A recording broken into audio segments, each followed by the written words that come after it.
what's up, everyone? This is Rudy from Drinks and a Movie Podcast. I've got my co-host for the season here, Carissa, and we're going to do a fun little video here just sharing our 10 favorite horror movie performances.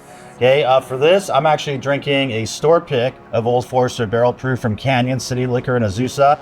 This one is Warehouse Eye, coming in at 132.1 proof. I've had many picks of Old Forester Barrel Proof. This is by far one of my favorite cask strength bourbon options out there. If you ever find yourself in or near Azusa, California, definitely go to Canyon City. Danny is a really awesome guy. The store is cool.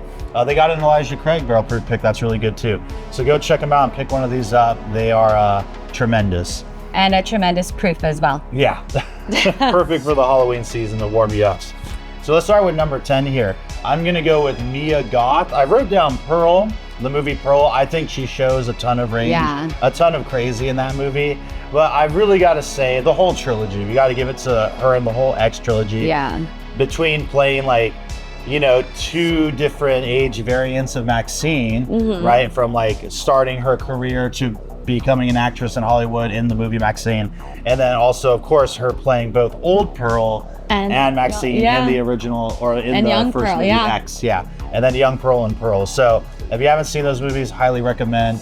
Mia Goth, I think, is one of the new, really incredible scream queens of the next generation. Yeah, she is a scream queen of our generation. She was amazing in that. My number 10 was Sissy Spacek in Carrie.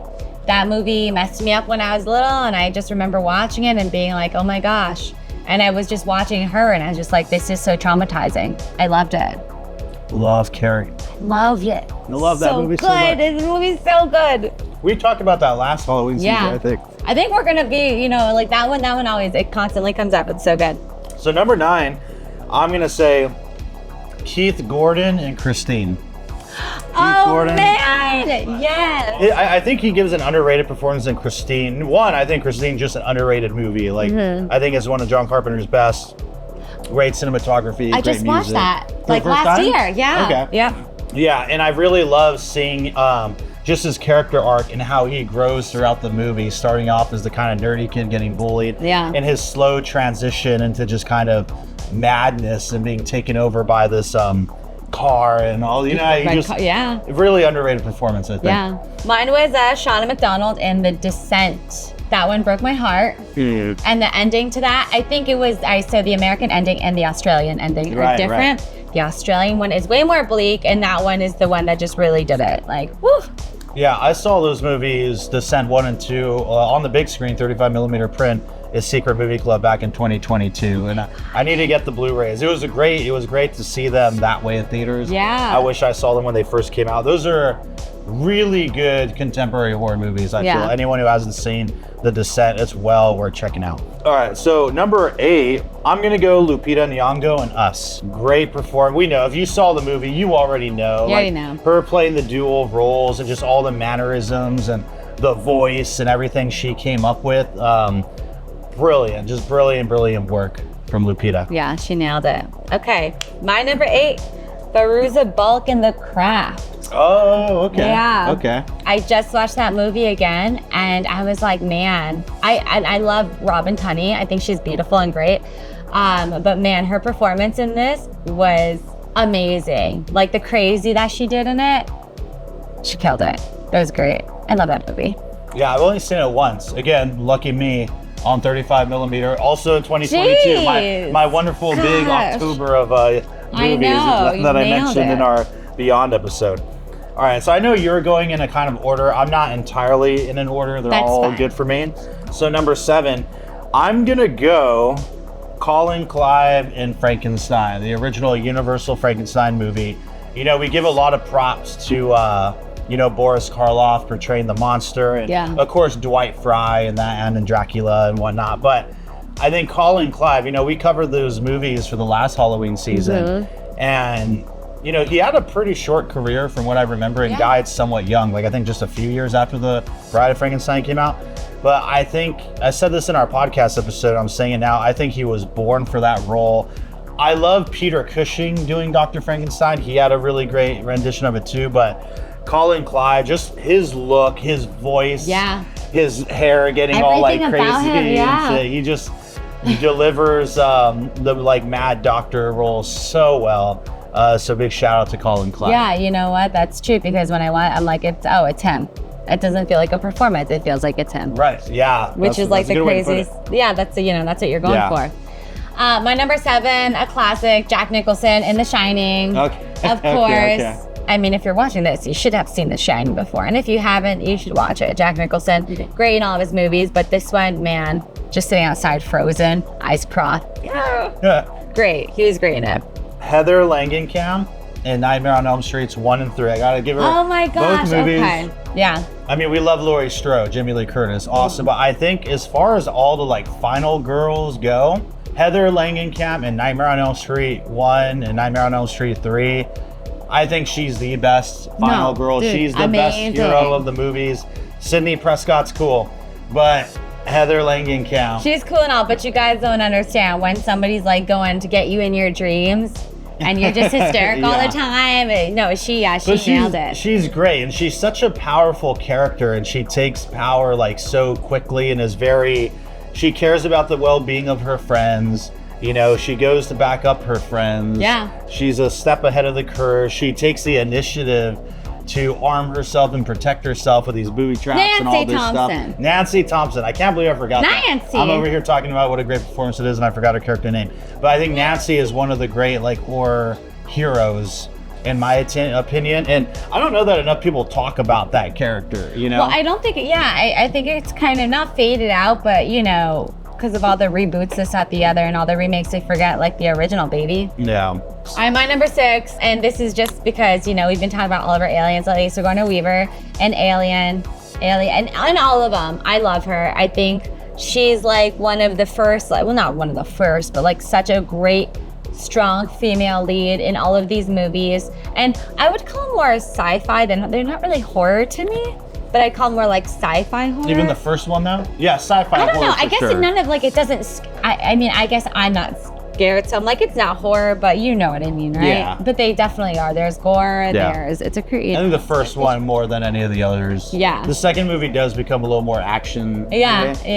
And then, you know. Yeah, surprisingly, I don't even have Ellen Ripley on my list, but that's easily one of my favorite characters, period. I'm gonna go Alyssa Sutherland in Evil Dead Rise as the mother, poor mother who's just trying to make it and gets possessed by the demon, which is already sad, but incredible performance. Another one that I don't think enough people talked about. That movie came out a year ago, I think, 2 years ago now? Yeah. 2022 or 2023. Evil Dead Rise, yeah, Alyssa Sutherland. Incredible. Yes, you know what? I want to knock one of these off and put her on my list for that because she was amazing. You can say honorable mention. All right, she's going to be my honorable mention because she was fantastic in that. She was so good. Oh, she was so good. Okay, yes. This one's going to be kind of silly for my number 5, but it's one of my favorite movies, and it's because of her, and we talked about this. Karen Black in Trilogy of Terror.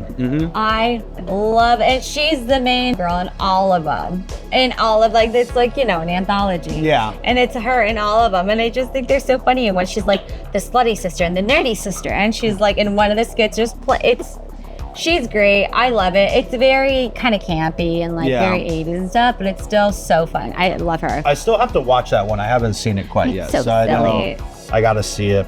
This one, I think it was marketed as horror. I feel like it's a little more horror adjacent though, so I don't know where it would live in there, but I'm gonna say Willa Fitzgerald, Strange Darling. Oh my gosh, yes. If you haven't seen the movie Strange Darling, like I feel like there was a lot of talk about it, but yet it was under the radar for a lot of people because it's a little more low key. Go see that movie. Easily one of the best movies of 2024, in my opinion. One of the best movies I've seen this year. Definitely in the top 5 for me. Dude, it was so good. That movie was fantastic. I loved it. Her performance, and I don't even want to spoil anything, so I'm not going to say too much. You'll know if you've seen it, you already know. When you see it, you will know. So I'm going to leave it at that. But Willa Fitzgerald, Strange Darling. So amazing.